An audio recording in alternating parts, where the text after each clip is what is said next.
Let me be honest with you for just 1 second. Last year, I recorded 10 videos and I only posted 2 of them. I absolutely hated making YouTube content. I'd first have to spend a week narrowing down a script. I'd then manage a video editor, brief a thumbnail designer, and watch the video crawl towards publish while I quietly lost interest in the topic. Like, I didn't repeat it, I just stopped making content entirely. I spent an entire year doing the wrong thing. And look, I've led some of the largest channels on YouTube, but still, I felt this. Until a few months ago, when I discovered a YouTube strategy so stupidly simple that it made me addicted to making content. And it starts with engineering novelty. Right now, too many YouTubers are over-indexed on familiarity. You know, their titles and thumbnails look objectively similar to everything else in the knowledge space. Look, it's best to think about this in a matrix where one axis runs from familiar to novel.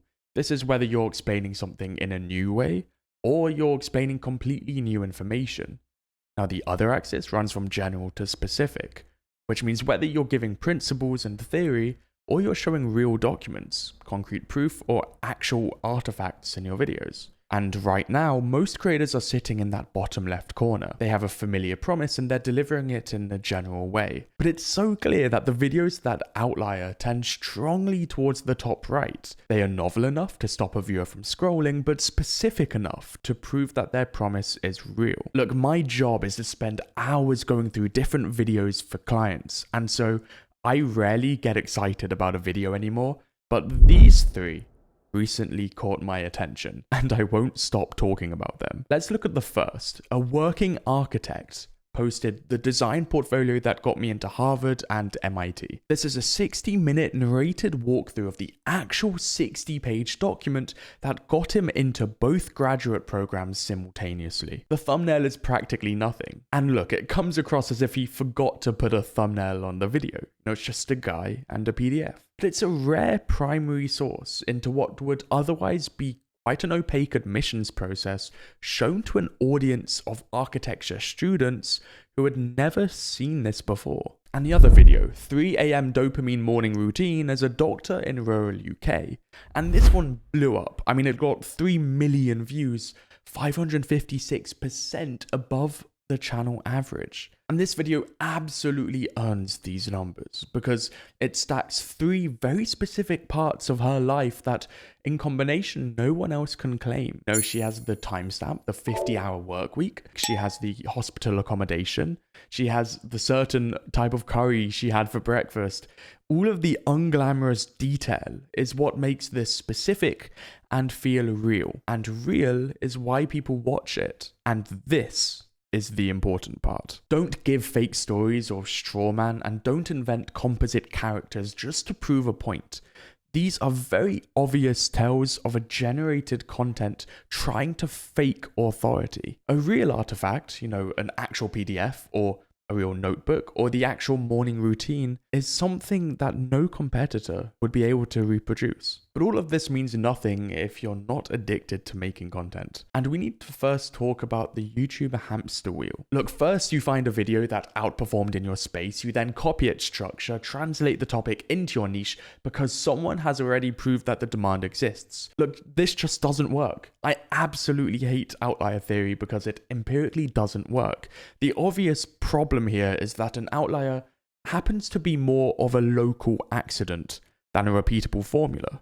You know, it worked for a certain creator with a certain recurring audience in a particular competitive window, and so you can't just take one of those things and expect it to work. Look at this Ali Abdaal video. You only need a phone. Now, this video pulled in 487,000 views, which is 3 times his channel's average.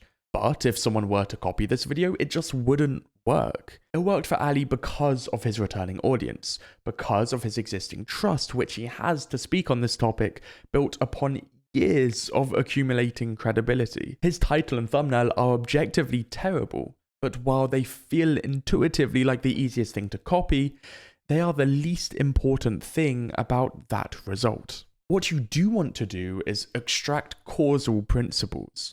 So you need to understand why a video succeeded relative to its environment, and then build something your own channel can produce from that understanding. Now, I know that sounds complicated, but here is exactly how you can do it. There are two simple steps. First, you need to read your audience. What do they believe? What have they watched that left a certain question unanswered? But the second point is that you need to understand yourself. What do you know or have access to that no one else in your space can show? Where those two things overlap, that is the video that you need to make. But once you start doing this and you stop copying outliers, a different problem will show up almost immediately. Your videos will become generic in a very different way, familiar and broad for an audience that has already seen it before. And so the next section is about stealing from the right people. Look, I'm always on calls with creators, and the first thing I ask them is who they watch, who they treat as inspiration, and who they ultimately end up copying. And overwhelmingly, I always get the same short list of names. Alex Hormozi, Ali Abdul, Daniel Darlin, and maybe a few other people also with a few million subscribers. But you never want to steal from these creators. They are what I call embedded. An embedded creator wins on recurring audience trust. Someone who's been subscribed for over 2 years will click on any video because they already trust the creator. They won't be clicking because the packaging is irresistible to a cold viewer. And so you need to do them in two very different ways. An emerging creator wins in suggested feeds. That's cold traffic with no prior viewer relationship. And because of this, the video on its own has to earn the click. And it does this based on novelty and specificity alone, because there's no accumulated viewer trust to rely on. If you copy an embedded creator's format onto a channel without their existing audience, you'll produce a very polished, carefully templated video that will only get a few hundred views. Meanwhile, there are creators going from 3,000 to 300,000 subscribers, and they are doing this by solving the same problem that you have. The million subscriber creator solved a very different problem, and they did it years ago in a very different competitive landscape. And this brings me nicely to the final point, the actual YouTube strategy, which I recommend. It's been said before that every creator holds a set of specific, non-transferable advantages that build something called your moat. And this determines the type of content which you can credibly make and consistently stand out with. I have literally spent years going through YouTube videos and keeping an up-to-date list of every single quantifiable unique advantage. And here they are. Remember that 3 a.m. doctor morning routine video? Well, it won because of life experience and subculture fluency. A 3 a.m. wake-up time only lands because she's a first-year NHS doctor on a 50-hour work week. Someone without that life doesn't have this video. They cannot recreate it. Now take this other title, I'm a doctor with ADHD, how I really focus. It works once again because of the life experience. If you haven't spent years struggling as a doctor with ADHD, then you simply cannot make this video because you don't have the lessons. You don't know the insights which you would need to give in a video like this. And that would be very clear to the viewer. And here's another similar example. Lawyer explains how corporate lawyers make millions. Look, this got over 1 million views, which is 8 times the channel's average at this time of posting. It is a legal practitioner walking through the exact math behind $4.7 million partner paydays in Magic Circle law firms. If you don't understand any of those words, don't worry, I'm with you. Look, a non-lawyer making this video would have to cite all of that information from a different source. But this lawyer is describing their own industry. And because of that, this video worked. And it's specific in the same way that the Harvard and MIT portfolio video is. It has that professional credibility, but it has the life experience. The portfolio only lands because he got into those two institutions. If someone tried to make the same walkthrough but didn't achieve what he did, or just had a made-up design portfolio, it would so clearly just not land. And one final example is this video, which I absolutely love. The Black Skulls Monte Carlo video, which has 300,000 views.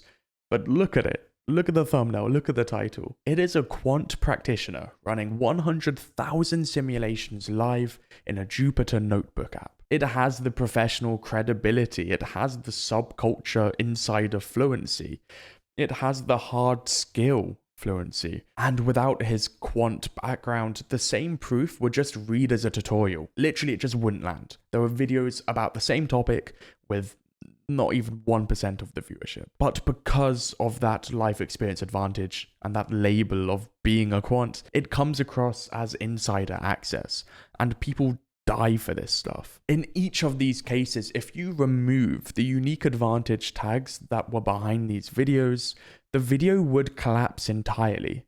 What is left would just be an empty shell without a foundation. Look, I spent a year recording 10 YouTube videos and I only posted 2 because I was busy making videos I would be proud of. And the 2 I posted were polished. You can go and watch them now. But they were built around nothing I uniquely owned. They were hijacking someone else's authority and citing their knowledge. For me, what finally moved the needle was finding the overlap between what my audience hadn't seen answered and what I could show from someone inside the space. And if you want to see exactly how I think about YouTube, go watch the video in the link below.